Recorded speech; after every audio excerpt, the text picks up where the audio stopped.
Hola, muy buenas noches. Estoy ya aquí presente con toda la mejor actitud para que podamos estar en estos momentos y podamos finalmente hacer una reflexión en torno a un tema que es sin lugar a duda supremamente importante, como son las estrategias para manejar los niños que tienen déficit de atención. Bueno, voy a esperar un poco mientras que vamos recibiendo aquí que las personas se vayan uniendo. María Angélica, bienvenida. A ver, vamos a mirar quiénes más se van uniendo a este maravilloso momento de encuentro.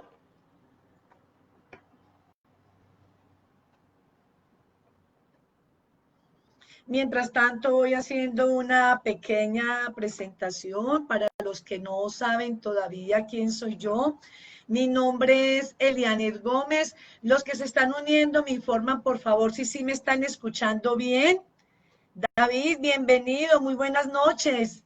Guillermo, muy bien, muy buenas noches. ¿De dónde se conectan? ¿De qué ciudad? ¿De qué país? Me informan, por favor, si me están escuchando bien.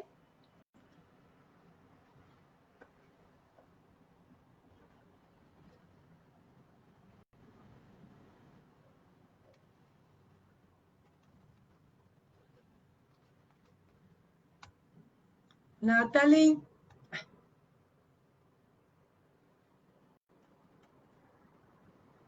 Vamos a esperar entonces un poquito más mientras que las personas se van uniendo. Vuelvo a informarles que mi nombre es Elianés, soy magíster en neuropsicología clínica, especialista en neuropsicopedagogía. Celia Rivera, buenas noches. Claudia, bienvenidos. Cristian, qué bien. Me alegro que me estén escuchando muy bien. Bueno, les estaba comentando algunos aspectos de mi vida para las personas que no me conocen, con el fin de que sepan que estos encuentros que yo hago por este medio los hago con todo el corazón, con toda la espontaneidad y con todo el cariño, porque pienso que el conocimiento debe compartirse con fines de que podamos tener verdaderamente oportunidades maravillosas de reflexión, de aprendizaje, para poder ser cada día mejores personas. Y cuando se trata de hablar de nuestros niños y de nuestras niñas en sus diferentes condiciones, qué mejor que poder hacer altos en el camino y poder analizar frente a cómo estamos nosotros como personas, si verdaderamente las actitudes que nosotros asumimos en el diario vivir, si están directamente proporcionales y correspondientes a las necesidades que nuestros niños, niñas, jóvenes necesitan, porque son quizás estas personas las que van a determinar el presente y el futuro, y entonces es donde tenemos que proveerles de una serie de herramientas, de estrategias, de oportunidades, de posibilidades para que cada día se cualifiquen y sean extraordinarios seres humanos. Necesitamos una Colombia con niños, con jóvenes, que se amen, que se quieran, que se aceptan, personas apasionados frente a lo que son, a lo que están siendo y a lo que quieren ser. Entonces, bienvenidos, Claudia, Cristian, Doris, muy buenas noches, bienvenida a este encuentro. A ver quién más hay por acá. Claudia Urrea, bienvenida. Yuli Marcela, Celia, Luz Dari, Tere Guzmán desde México, muy bien. Doris, me dice que se escucha muy bien, muy bien. Lozano desde Bogotá. Daniel, muy buenas noches. Mónica, Luz Adriana Giraldo, Viviana Castañeda, Silvia, María Leida. Qué bien, qué rico estar con todos ustedes. Isabel, Liliana desde Pereira, Lorena, María Elena, Luz Elena, Daniela, en fin, qué maravilla, cosa que me encanta y la verdad es que me emociona el hecho de saber que no soy solamente yo una persona inquieta y preocupada frente a la salud mental de nuestros niños, niñas y jóvenes, sino que también en estos encuentros virtuales también podemos identificar que somos muchos y muchas las personas que queremos ser cada día mejores para poder llegar sustancialmente al mundo de nuestros bellos niños, niñas y de nuestros queridos adolescentes que tanto necesitan de nosotros, de personas que los podamos comprender, entender, tolerar, aceptar, reconocer en su condición individual. Bueno, en el tema de hoy quiero referirles de manera muy puntual, muchas de las inquietudes y preocupaciones que muchos papás, no solamente en mi consulta, sino a través de este medio, me han estado averiguando o preguntando qué hacer con un niño cuando tiene conductas agresivas y que la verdad es que han agotado supuestamente todas las estrategias, todas las formas, todos los medios para poder mejorar y encuentran que sustancialmente no es posible que él o ella logren mejorar lo que tienen que mejorar. Entonces, si nos ponemos a mirar desde la perspectiva de lo que es la conducta agresiva, indiscutiblemente podemos decir que es quizás una de las grandes preocupaciones que en el día de hoy tienen los papás y las mamás, la agresividad en algunos de sus niños y fuera de eso, otra conducta que también preocupa sustancialmente es la desobediencia.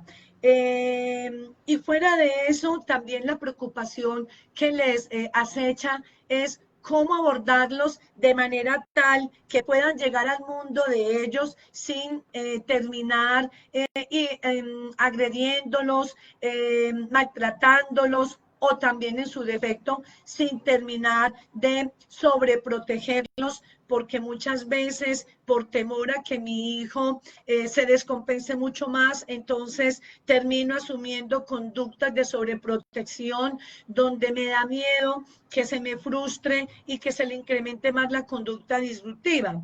Pero en cambio en otros papás o mamás, en medio de su angustia y de su preocupación, sin darse en cuenta, asumen conductas supremamente arbitrarias donde lo que hacemos es contribuir mayormente a que esa conducta que ya ha estado presente, producto quizás de una frustración, de una sumatoria de experiencias negativas que han menoscabado sustancialmente su autoestima y consigo afectada también sus habilidades sociales. El hecho de papá y mamá experimentar una preocupación a ese nivel, entonces muchas veces se asumen conductas poco propias, poco adecuadas, que contribuyan a la regulación de esa conducta desadaptada. Voy a particularizarles muy bien y hacerles una gran diferencia, porque, a ver, cuando los niños dentro de su etapa evolutiva, dentro del proceso de exploración, de reconocimiento y de evolución, es muy normal que en los primeros años de vida, llámese 2 años, 3, 4, aún 5 añitos, algunos de ellos manifiesten conductas de agresividad y es ahí donde el papá o la mamá juega un papel sustancialmente importante en la manera de cómo implementa la norma, cómo le hablas, cómo le controlas los límites, cómo lo estimulas, cómo le enrutas, cómo le canalizas esa conducta, porque ellos están dentro de un proceso de exploración y de confrontación en donde las experiencias de su cotidianidad, más que todo provenientes del adulto y más en la figura de papá y de mamá, para ellos resulta ser absolutamente importantes en la manera como él o ella se comporte y cómo él o ella lo trate y le direccione esa conducta de tipo impulsiva que es normal en esas edades gracias al principio hedonista, porque todos tenemos nuestro hedonismo, que es el principio del placer, frente al cual regimos todas nuestras acciones. Entonces, en esas primeras etapas de vida puede ser normal algún momento de conducta reactiva que lo lleve a experimentar conductas explosivas, reactivas y de agresividad. Hasta ahí puede considerarse como algo muy normal. ¿Cuándo deja de ser normal para ya empezarnos a preocupar? Cuando estas conductas empiezan a develarse de una manera frecuente y con más, no solamente con frecuencia, sino con una gran intensidad. Y fuera de eso, la tipología de manifestaciones que el niño o la niña empieza a asumir a través de la agresividad. En esta etapa preescolar es muy común que ellos manejen ciertas rabietas y ciertos berrinches, porque hay un componente de tipo impulsivo donde quieren que todo se les suministre y se les cumpla con los caprichos que tienen en ese momento, porque son niños y niñas muy inmediáticos. Entonces el componente de su impulsividad se devela allí. Yo estoy hablando de estas características propias de cualquier niño, bajo cualquier condición, bajo cualquier circunstancialidad en estas primeras etapas de la vida. Pero sí quiero aclararles muy bien la diferencia grande que hay entre el niño en esta primera fase de evolutiva, donde impera la impulsividad, la rabieta, porque es caprichoso, porque quiere que se le supla de manera inmediata su capricho, su deseo, que dependiendo de cómo tu papá o mamá controles los límites y le establezcan las normas, y dependiendo cómo tú le hables, pues el niño va a ser capaz de poder frenar su comportamiento e irlo regulando de manera adecuada. Esto en términos de un niño que está en unas condiciones completamente naturales, donde no devela ningún tipo de alteración o de trastorno. Pero es diferente cuando tenemos un niño o una niña que ya está diagnosticado con un trastorno por déficit de atención. Generalmente cuando los niños tienen un TDAH, pero el subtipo es inatento, generalmente en estos niños y en estas niñas no se devela tanto ni la impulsividad ni la agresividad. Pero ¿en dónde es más evidente? En los niños que tienen este diagnóstico, pero tienen un subtipo de tipo combinado. En clases anteriores les había explicado muy bien la gran diferencia de estas tres clasificaciones. Generalmente cuando el niño o la niña tiene la clasificación con el diagnóstico de TDAH, subtipo impulsivo hiperactivo, estamos hablando allí ya de una inhabilidad neurobiológica donde fundamentalmente puede estarse afectando en el lóbulo prefrontal, un área muy sensible que todos nosotros tenemos, como es el área del control inhibitorio de la conducta. Es un área que está en el lóbulo prefrontal, frente al cual con ella nosotros somos capaces de regular nuestras emociones, de frenar nuestros impulsos y de podernos adaptar a determinadas situaciones que nos demanda el entorno social. Pero en el caso de los niños que tienen un trastorno por déficit de atención, subtipo impulsivo hiperactivo, está esta conducta impulsiva inherente en él y muy factiblemente puede aparecer sustancialmente como respuesta a la impulsividad, a la falta de regulación de sus emociones y del control inhibitorio de su conducta, entonces a aparecer la agresividad. Quiero que quede muy claro la gran diferenciación. En este caso, el niño tiene ya es un componente neurobiológico para lo cual hay que cuidar sustancialmente. El 54% más o menos, desde la perspectiva de la presentación clínica de los niños que tienen trastorno por déficit de atención, se hace sustancialmente evidente la conducta agresiva. Entonces, no solamente en el subtipo impulsivo hiperactivo, sino también en el trastorno de déficit de atención con el subtipo combinado. ¿Cuál es el combinado? El niño que presenta alteraciones en su atención, en su impulsividad y alteraciones en la hiperactividad. Entonces, de esas tres clasificaciones, este podría ser quizás una de las clasificaciones que más revestiría demanda y mucha más atención y mucho más cuidado. Para lo cual, papá y mamá, pues debería estarse preparando desde la perspectiva de la psicoeducación y mirar cómo y de qué manera pueden abordar el niño, buscando con ello el que no se sigan exacerbando mucho más estas conductas que prototípicamente pueden darse por las condiciones en que él se encuentra, dada su alteración neurobiológica. Una cosa es el niño agresivo, que de pronto ha sido malcriado, el niño que ha sido sobreprotegido, el niño que le han suplido todos sus deseos de manera inmediáticos y no se le permite un margen de experiencia de frustración porque todo lo quiere, todo lo pide y de manera inmediata se lo suministran. Ese es un tipo de agresividad muy diferente. Quiero que les quede muy claro porque el manejo que se le puede dar a este tipo de situaciones en donde el niño no necesariamente tiene que tener un trastorno por déficit de atención. Aclaro, no todos los niños agresivos tienen un trastorno por déficit de atención. No todos los niños con trastorno por déficit de atención tienen agresividad, pero sí es muy importante que tengamos en cuenta que el 56% aproximadamente desde el marco clínico posiblemente pueden desencadenar una conducta agresiva.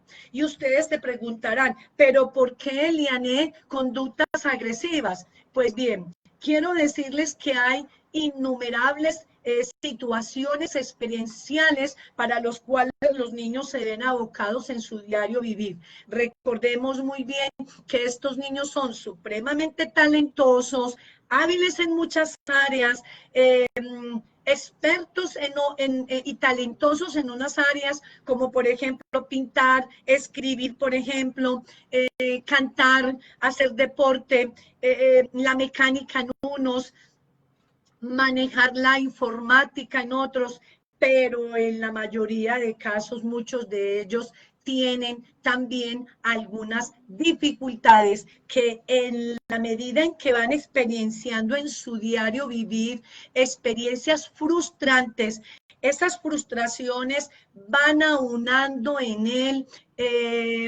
fracasos, frenos, donde se va volcando en una conducta de irritabilidad, de ira, de rabia, porque ve la imposibilidad de poder responder frente a la exigencia como el común de sus amiguitos y de sus amiguitas suelen hacerlo. Empiezan a experienciar que frente al grupo de pares no son lo suficientemente competitivos. Y fuera de eso, hay otro elemento muy importante, que ellos se dicen decir, algunos de ellos que son muy inteligentes, sea porque la mamá se lo diga, porque el papá se lo diga, o porque en su defecto en el colegio también le digan, es que tú eres muy inteligente. Entonces lo que él se pregunta es, si soy tan inteligente, entonces, ¿por qué yo no respondo? Y si soy tan inteligente, ¿por qué no soy capaz de controlar mis emociones cuando todo el tiempo a mí me están regañando, reprochando, cuestionando, amenazando y todo lo demás? Entonces, en ese orden de ideas, yo quiero puntualizarles a ustedes varios elementos, 10 elementos con los cuales no debemos incurrir en el error. Es decir, voy a darles a conocer 10 conductas que desde la perspectiva social, en el marco de las habilidades sociales, para lograr controlar la conducta de los niños y evitar en ellos que se siga incrementando la disfuncionalidad en su agresividad, es sustancialmente las siguientes. Quiero que quede muy claro esto. No ha sido mi estilo partir de estrategias, arrancar primero con algunos elementos que son constitutivos desde la perspectiva negativa, pero lo quiero hacer en el día de hoy, puesto que son prácticamente conductas que se constituyen en un componente de toxicidad para nuestros niños y que es ahí verdaderamente en donde se derivan las conductas de agresividad. Y déjenme decirles que si no les damos un adecuado manejo oportuno, como debe ser, los niños en la medida en que van creciendo, se vuelven candidatos a mediano y largo plazo para que estas conductas disruptivas, a lo que llamamos inicialmente agresividad, que a futuro se puede llamar un trastorno de conducta, pues déjenme decirles que puede terminarse convirtiendo en dificultades mayores, al punto que cuando lleguen a la etapa de la adolescencia y aún en la adultez, se convierten en jóvenes y adultos inadaptados con un componente altamente delincuencial. Ojo, altamente delincuencial.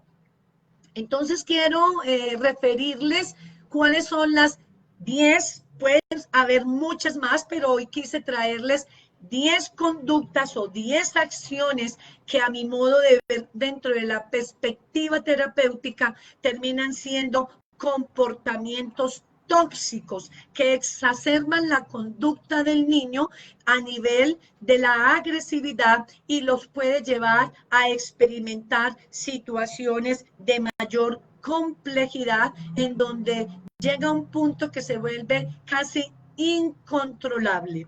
Uno de ellos es que papá y mamá le muestre al niño o la niña unas altas expectativas porque frente a las posibilidades que él tiene. Está bien que el niño sea inteligente, que la niña sea espontánea, tenga un excelente lenguaje expresivo, sea perspicaz, sea bueno en el área de las matemáticas, pero no olvides, papá, mamá, no olvides que tienen ciertas limitaciones, ciertas dificultades, más que todo en esa área del componente del control inhibitorio de la conducta, que es donde se pone a prueba su diario vivir y donde se les dificulta muchísimo regular sus emociones y controlar sus rabietas y sus impulsos. Entonces, si se ven abocados a una serie de situaciones experienciales en su cotidianidad, para lo cual no está en su facultad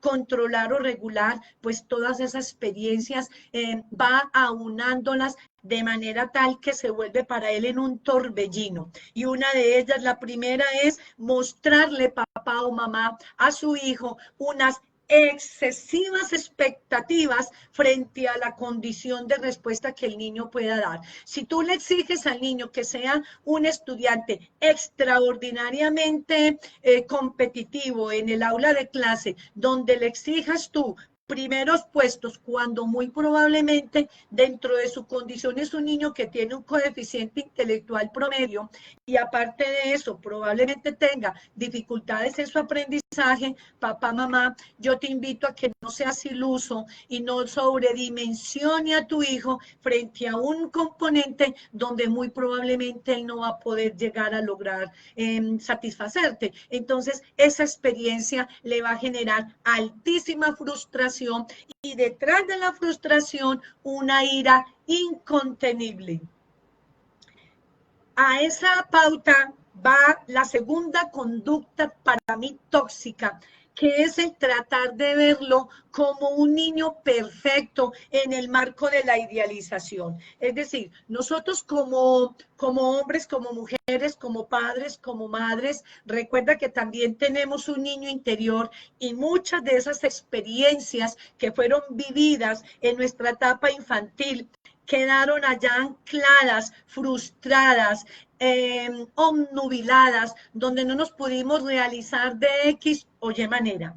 Entonces, desde nuestro subconsciente nos montamos en la película de que nuestro hijo o hija tendrá que ser el prototipo de hombre o de mujer del cual yo no pude, sea porque mamá o papá no me lo permitió, sea porque papá y mamá no me lo encauzó, o sea porque papá y mamá me lo limitó.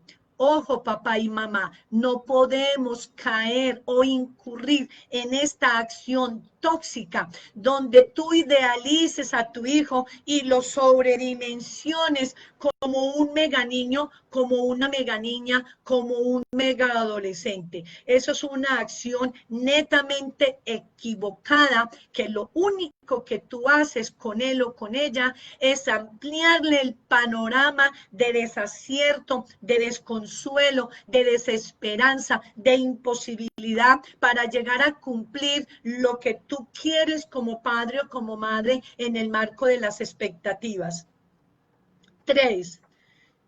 No solo le recuerdas los errores, pasan desapercibidos por sus grandes esfuerzos y casi nunca tienen sus reconocimientos. Es decir, otra acción tóxica hacia ellos es que focalizamos nuestras acciones en términos del niño problema, en términos del niño que tiene dificultades, minimizamos su condición de posibilidad, magnificamos el problema, pero no dejamos entrever de que el esfuerzo que él hace debe ser reconocido y valorado por mínimo que sea. Somos papás y mamás de alguna manera muy trágicos porque queremos anticiparnos a que ese niño se comporte y responda de una manera inmediática a las expectativas y a las exigencias que yo hago.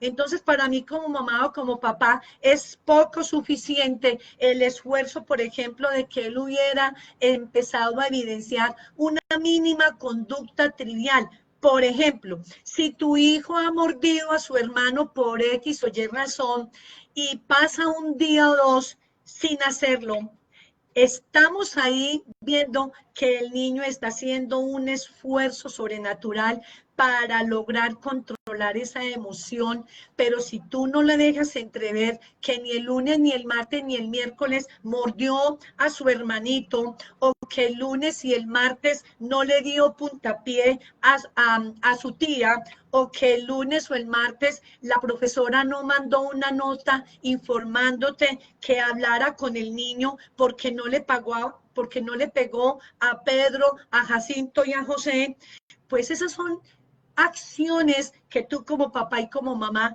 debes tener muy en cuenta y valorarle lo mínimo que él hace, porque detrás de esa mínima conducta cambiante está detrás un gran esfuerzo de ese niño, de esa niña, por gratificarse, por gratificarte y por gratificar el componente social.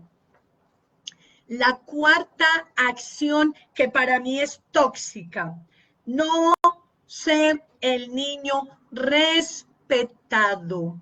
Generalmente lo gritamos, generalmente lo comparamos, generalmente lo amenazamos con que no lo vamos a querer. Generalmente caemos en la conducta de ridiculizarlo sin percatarnos de quién esté al frente de él, sea al frente de sus hermanos, sea al frente de sus familiares, sea al frente de un vecino, sea al frente de un amigo. Conductas tóxicas que enferman el alma y la autoestima de nuestro niño o niña con TDAH y aún de nuestro adolescente es que no lo respetemos, permanentemente le gritemos, permanentemente lo amenacemos. Y la amenaza más grave de todo es que tú lo amenaces con que no lo vas a seguir queriendo o en su defecto, como me cuentan varios en la consulta, es que mi mamá me dijo que si yo sigo peleando con Felipe en el colegio, me va a entregar a la policía. Es que mi mamá me dijo que si sigo trayendo malas notas donde refieran que yo le pellizqué a Juliana, me va a llevar a bienestar familiar. Ojo, papá y mamá, ese tipo de mecanismos estratégicos para regular en tu hijo una conducta exacerbada, disfuncional, desadaptativa, no conlleva a ningún tipo de regulación. Lo único que generamos en él o en ella es mucha ira, es irle gestando en lo más profundo de su ser, como es su autoestima, la frustración, la ira, las ganas de venganza. Y llega a un punto donde es capaz hasta de oponerse a ti, a pesar de que te ama, a pesar de que te reconoce, a pesar de que te valora como mamá, como papá. No obstante, te patea, te pellizca, te insulta, te escupe. Y no es porque no te ame, no es porque no te quiera, es sencillamente porque la respuesta que él está haciendo frente a tu conducta tóxica es de irrespeto. Entonces, papá y mamá, si tú lo irrespetas, si tú lo confrontas agresivamente, si tú lo comparas con su hermano, si tú lo amenazas con que lo vas a regalar, que eso no se debe hacer, no esperes de tu hijo que sea un hijo respetuoso contigo y menos con la autoridad tuya. Recuerda que para nosotros merecer el respeto, tenemos que inspirar en ellos respeto. Y no hay argumento valedero, así sea una conducta completamente disruptiva, el que tú como papá o como mamá o como adulto lo maltrates, lo agredas verbalmente, lo maltrates psicológicamente, lo agredas psicológicamente y lo pongas en una condición de minimidad. Ojo con eso. Sobrecastigarlo. Quinta conducta, sobrecastigar al punto de aprender el niño, la niña, aún el adolescente, a vivir en una condición frente al cual él siente que eso fue lo que a él o a ella le tocó vivir. Cuando tú lo sobrecastigas, sencillamente el niño, la niña declara que ese es el estilo de vida para lo cual le tocó vivir. Entonces ahí explica el hecho de por qué tantos papás y mamás en la consulta me preguntan, doctora, ¿qué hacer con Andrés? Porque ya no le vale ningún castigo. En este momento está supremamente rebelde, desobediente, ha destrozado los cuadernos, se me ha escapado de la casa y le pregunto yo, mamá, ¿qué edad tiene tu hijo? Y me dice, no, doctora, es que apenas tiene 11 años, es todavía un niño. ¿Qué has hecho con él? Lo he hecho de todo, he agotado de todo, lo he amenazado con que se lo voy a mandar al papá, lo he amenazado con que se lo voy a mandar donde la abuela, lo he amenazado con que se lo voy a mandar a bienestar familiar, lo he amenazado con que voy a llamar a la policía para que lo coja. Fuera de eso, le he quitado el televisor, le he quitado el PlayStation, le quité la ida a jugada de fútbol, le quité la jugada con los amiguitos, no tienen más ida a piscina. Y entonces yo le digo a la mamá y al papá, bueno, y entonces prácticamente lo amarraste, entonces Si lo, en esa amarrada que tú le hiciste, si lo dejas respirar para que por lo menos respire. Si le dejaste esta parte aquí desnuda para que por lo menos respire, papá.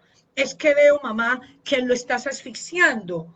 Está sobrecastigado. Entonces, un niño cuando está sobrecastigado, perdóneme la expresión paisa, se vuelve un niño, ojo con el término, que el portaculismo es su lenguaje social. El niño que no le importa nada porque ya está curtido de experienciar situaciones donde solamente lee, respira y come dolor, frustración y fracaso.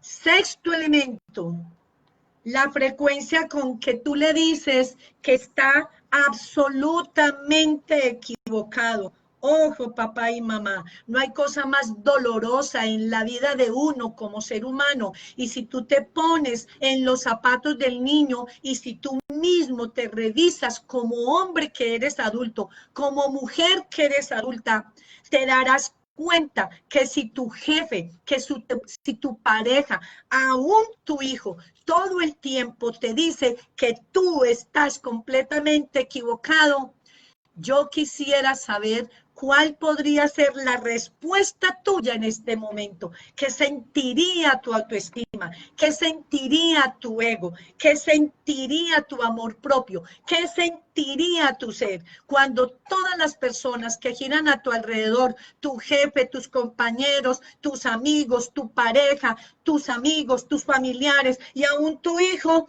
pone en cuestionamiento que todo lo que tú dices, haces, piensas, sientes, es una equivocación?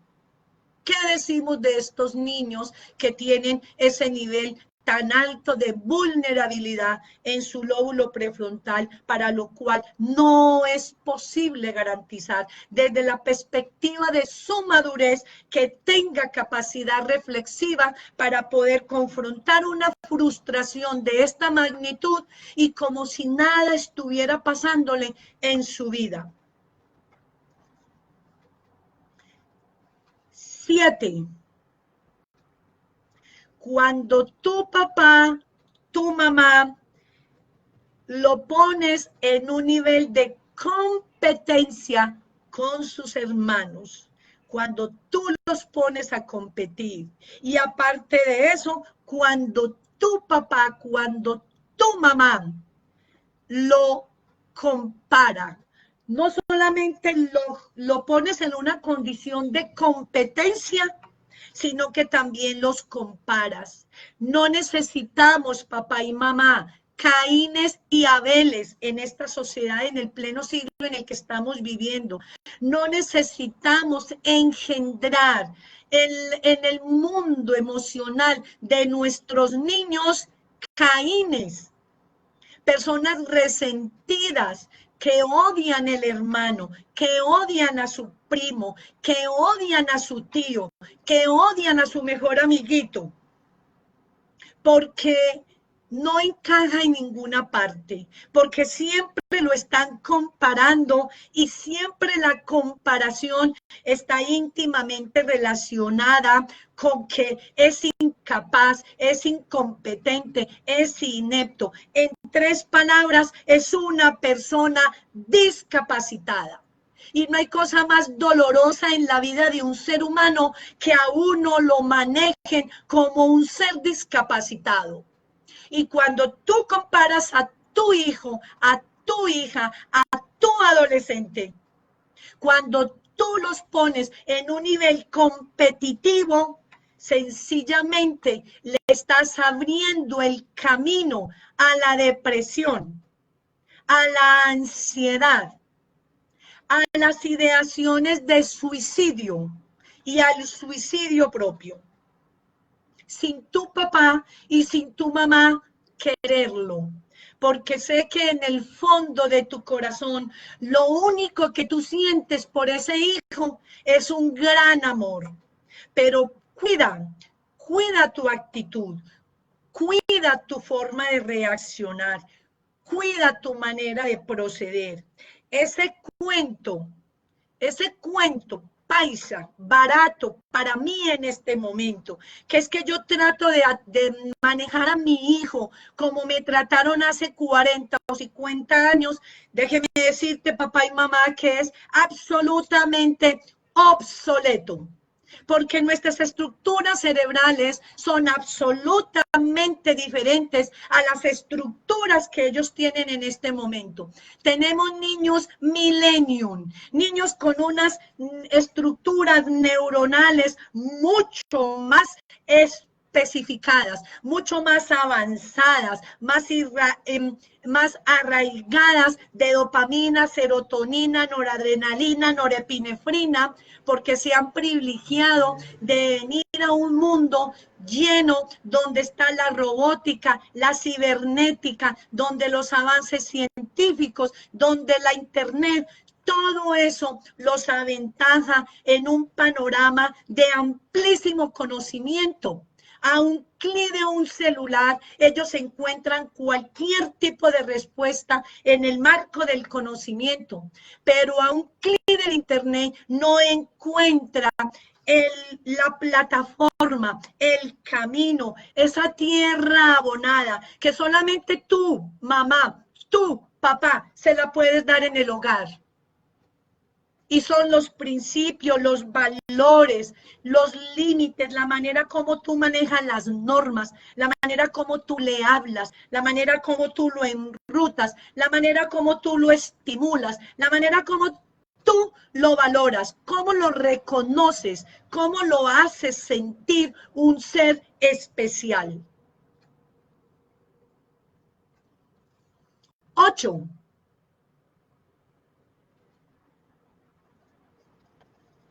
No proveerle a tu hijo, a tu hija, experiencias que sean para él, para ella, gratificantes, porque toda la lectura de ellos es caos, es fracaso, es pérdida, es intento fallido, es esfuerzo desconocido.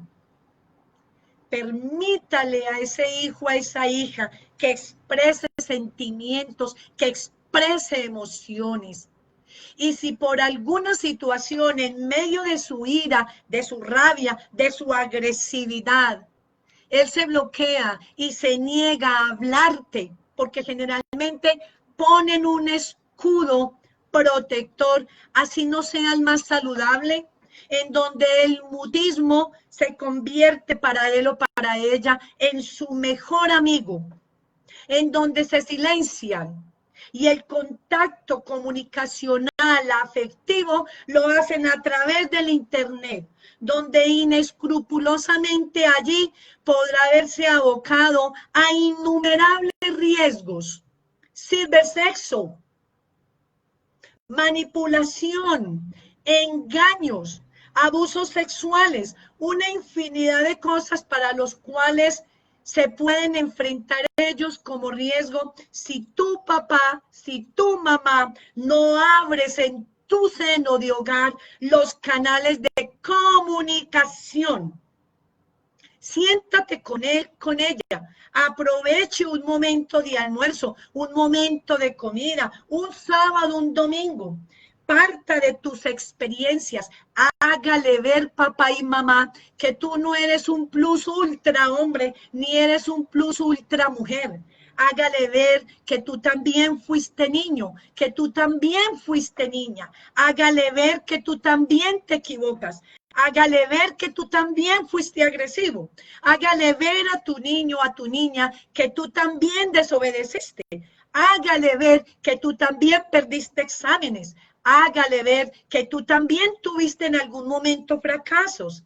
Pero también hágale ver que en medio de todas esas experiencias, tú también escuchaste a papá, aprendiste a obedecer, aprendiste a aceptar, a reconocer, a controlar sus emociones, a expresar sus sentimientos, a hablar de lo que le pasa. Y de esa manera tú también aprendiste a hacer y llegaste en el nivel en el que tú estás. ese hombre, esa mujer, esa mamá, ese papá para el cual tu hijo lo tiene como referente de vida en el marco de la imitación, de la admiración, de la inspiración. Provea espacios de comunicación. El silenciamiento, ustedes no se imaginan lo grave que es para un niño.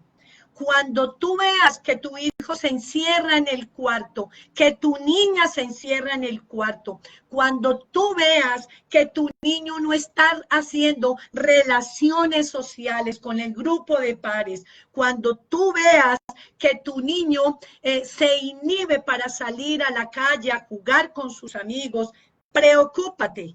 Preocúpate, no te tranquilices, porque es un niño o una niña que su ira, su rabia, su agresividad la está manejando desde el egocentrismo, desde la inhibición, y lo que está haciendo es formar un volcán en erupción en el mundo interior, para lo cual es entendible por qué en un momento determinado explotan como un volcán.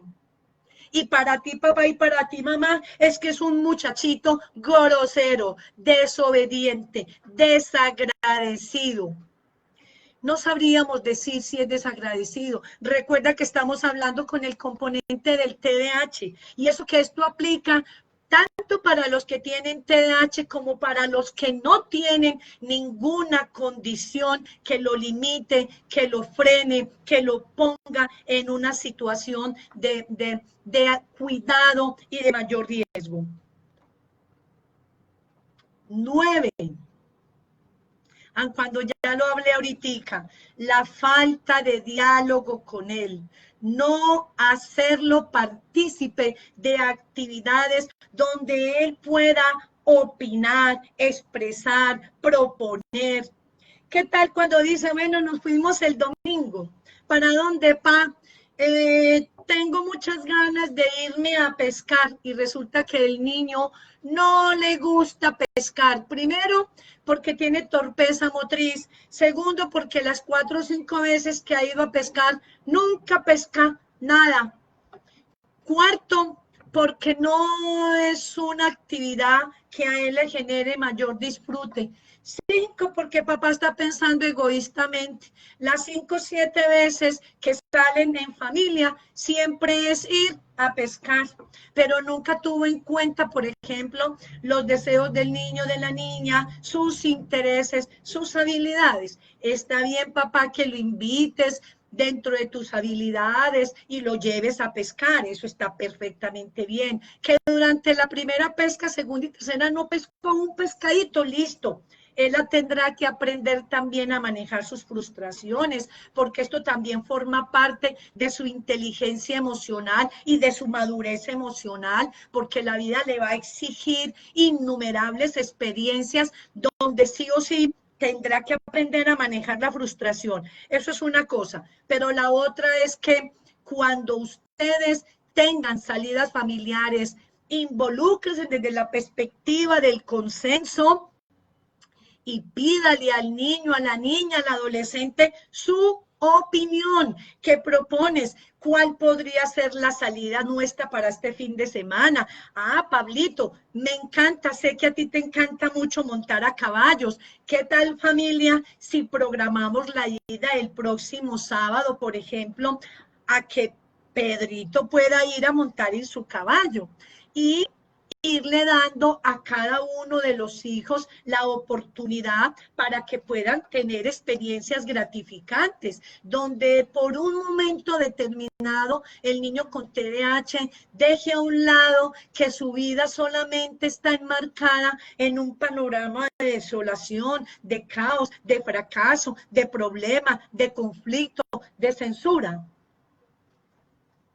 Y el 10, que creo que ya también lo expresé, permítale que el niño hable, permítale que la niña exprese lo bueno, lo malo y lo feo. Pero si nosotros dentro de nuestra condición de papás empezamos a escucharlo, pero de una de entrada lo bloqueas, lo criticas, lo maltratas, le bloqueas la espontaneidad de su expresión. Yo te pregunto, papá y mamá, ¿con qué ganas va a volver él a hablarte?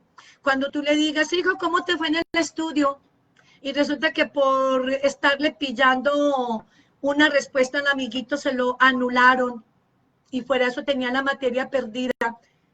¿Con qué moral y con qué dignidad tu hijo le va a decir, papá, tengo para contarte que fui un tonto? Eso lo hace un niño que tiene una gran empatía, una gran confianza con papá y mamá. Mamá y papá, les voy a comentar un impasse que tuve hoy.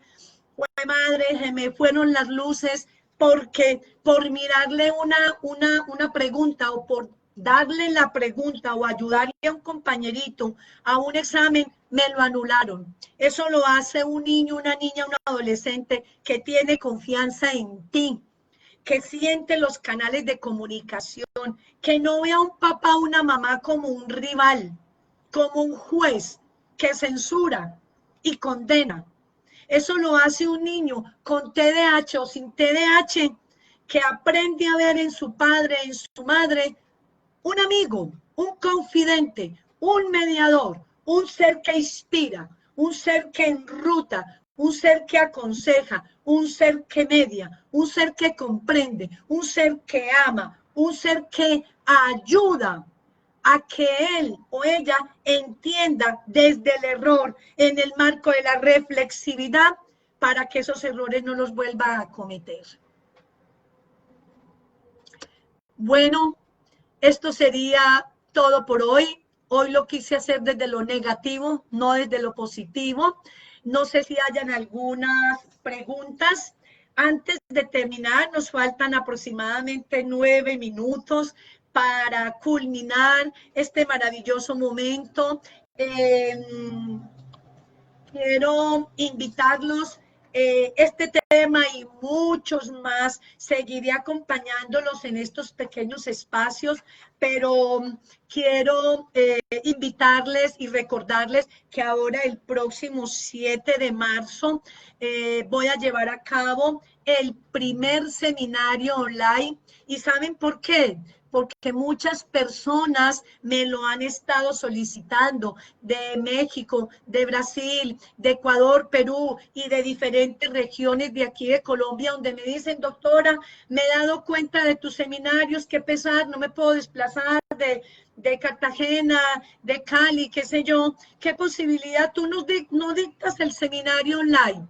Voy a hacer el primer seminario online o virtual ahora el 7 de marzo para que los que estén interesados en participar, van a ser 6 horas de trabajo, de reflexión, de movimiento, donde voy a dar respuestas a muchas preguntas, vamos a ampliar demasiados temas en términos de todo lo referente al déficit de atención, en términos de técnicas, de estrategias, de ejercicios, juegos, que en tu condición de mamá, de papá, de maestro, maestra, en tu condición de rol profesional, psicólogo, neuropsicólogo, fonoaudiólogo, terapista ocupacional, en fin, podrán aprovechar este próximo 7 de marzo por vía online para que nos encontremos. Creo que quedan ya pocos cupos. Les cuento que ya está habilitada la plataforma para poderme presentar y podernos conectar.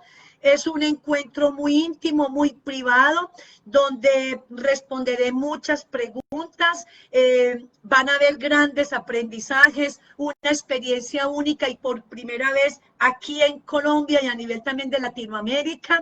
Y sé que quienes van a estar conmigo la van a pasar sustancialmente muy bien. Se les entregará material también por escrito, a los cuales se les hará llegar a los respectivos correos electrónicos, o sea que no, saldrán llenos de conocimiento, de reflexiones, pero también saldrán llenos de material didáctico y de apoyo que les puede servir para su diario vivir. No sé si hayan por ahí unas 3 o 4 preguntitas para responder. Los que estén interesados todavía en inscribirse al curso, al seminario, pueden aquí por este mismo medio, me interesa, que inmediatamente nos pondremos en contacto contigo, pues para que puedas participar de este maravilloso evento que tengo la absoluta certeza que va a ser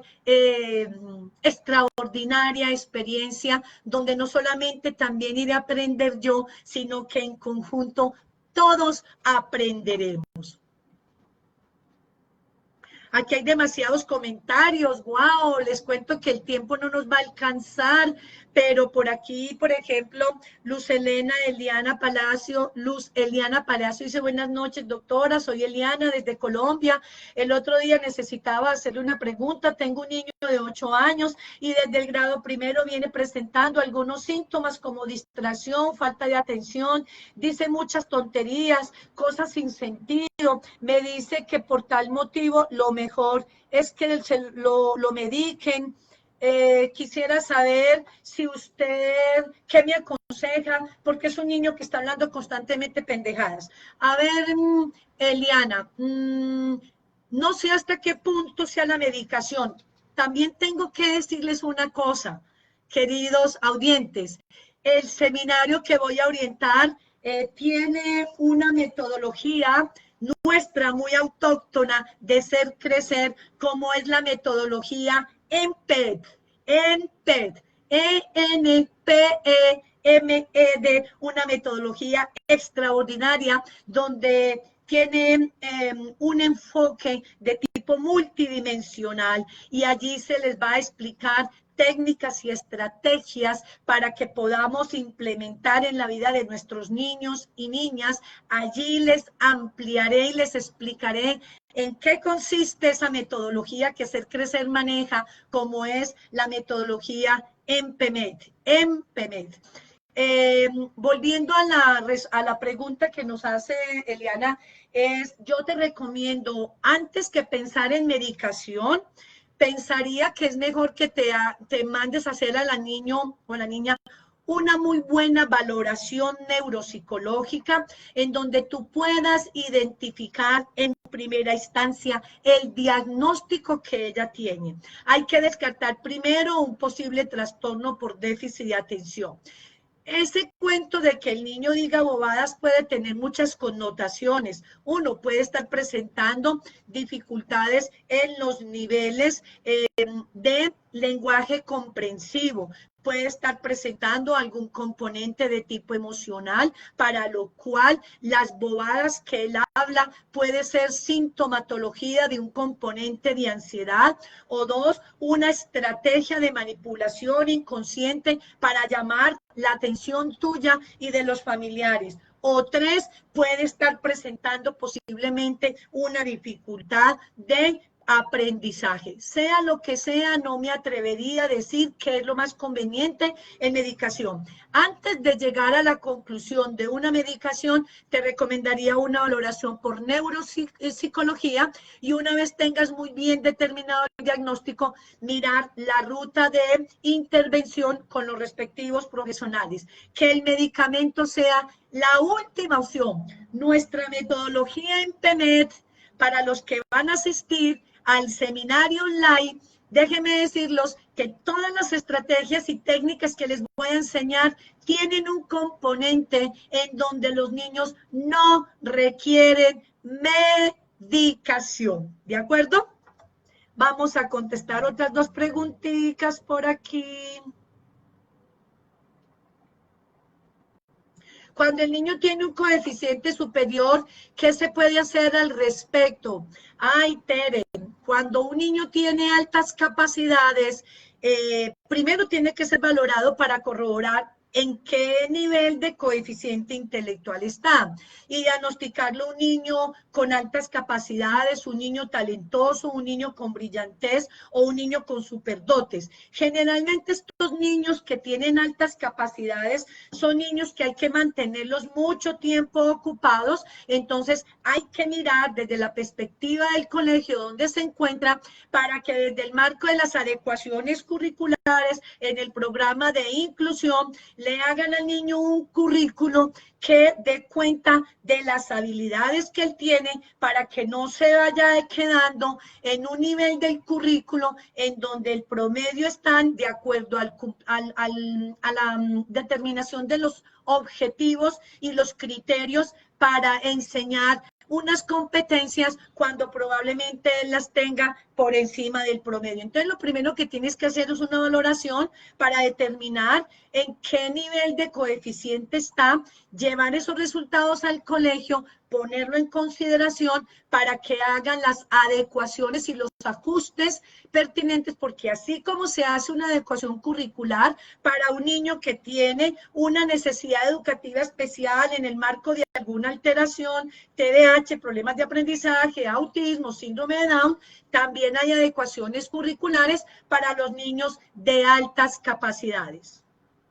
Mi hija presenta presenta irritación cortical difusa frontal. Yo pensaría, Isabel, que la niña ya con un diagnóstico que tiene un componente de tipo neurobiológico como es irritación cortical difusa frontal, el primer profesional que debe ser manejado para con la niña es un neuropediatra y dependiendo de la condición, una evaluación neuropsicológica para poder saber cuáles son las áreas que tiene afectada a nivel cerebral y cómo poderle trabajar la rehabilitación con fines de estimularle todas las áreas neurocognitivas. No se les olvide que nos vemos el 7 de marzo, donde viviremos por primera vez en Latinoamérica el seminario virtual Entrenamiento Neuropsicopedagógico para el manejo del TDAH. Y conoce el método más efectivo para el manejo del TDAH, como es el método EMPMED. Y me despido de ustedes con un saludo fraterno y deseándole a todos una bendecida noche. Los aprecia de corazón esta suscrita servidora Eliane. Hasta la próxima oportunidad.